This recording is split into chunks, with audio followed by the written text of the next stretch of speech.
E aí, pessoal, nessa aula a gente vai falar do método dos mínimos quadrados. Para isso, a gente vai partir de uma tabela de pontos dos pares x e y e vai querer encontrar a reta y igual a a0 mais a1x, que minimiza o erro quadrático. Para minimizar o erro quadrático, a gente vai precisar primeiro saber o que é o erro quadrático. Vamos lá.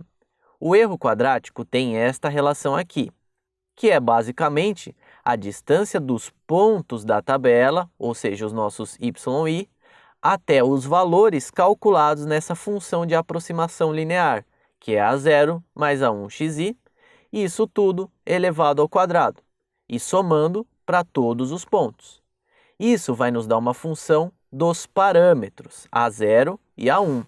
Note que é uma função dos parâmetros e não de y, i e xi. Para minimizar o erro a partir dos pares ordenados da tabela, a gente vai derivar em relação a a0 e igualar a zero e derivar em relação a a1 e igualar a zero. Note que, como é uma função de mais de uma variável, a gente vai usar a derivada parcial. Bora lá então. Primeiro, derivando em relação a a0. Como a gente tem essa expressão aqui e o a0 está dentro do somatório i ao quadrado, a gente vai ter que lembrar da regra da cadeia. Esse 2 vem para cá e aqui vai multiplicar a derivada do que está dentro, que é menos a0. Derivada de menos a0 em relação a zero é menos 1.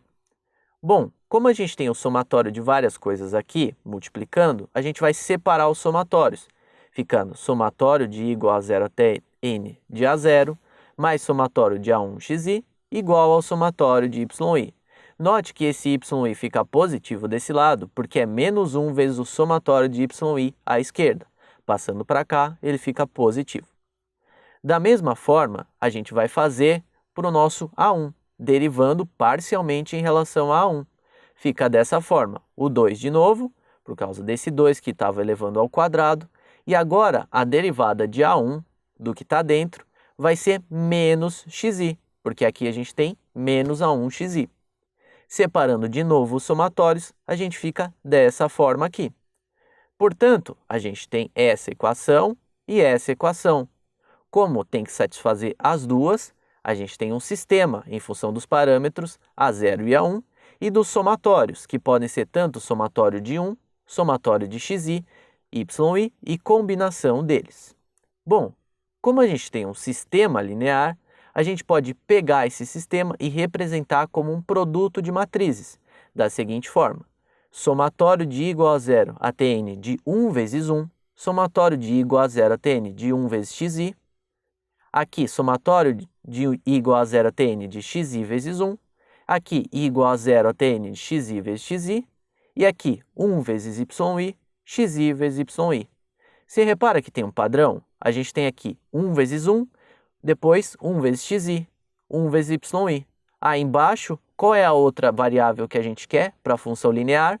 X. Então aqui vem xi vezes 1, aqui xi vezes xi e aqui xi. Ou seja, a gente pega a característica da nossa função e combina ela de acordo com as suas características. Aqui 1 vezes 1, 1 vezes xi, xi1, xi. E aqui 1yi, aqui xi. Certo? A gente pode definir esses somatórios como produtos internos.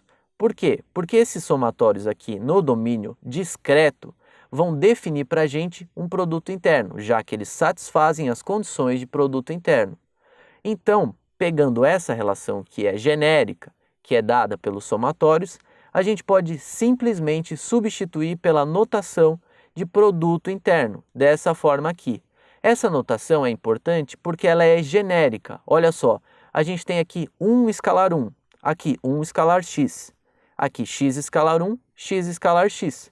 Mas a gente não definiu o espaço que a gente está. Será que é porque vai importar? Exatamente, é por isso, porque não importa.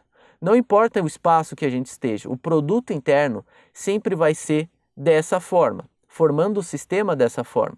Aí a gente vai precisar saber onde a gente está para determinar esses produtos internos, mas a representação não vai mudar.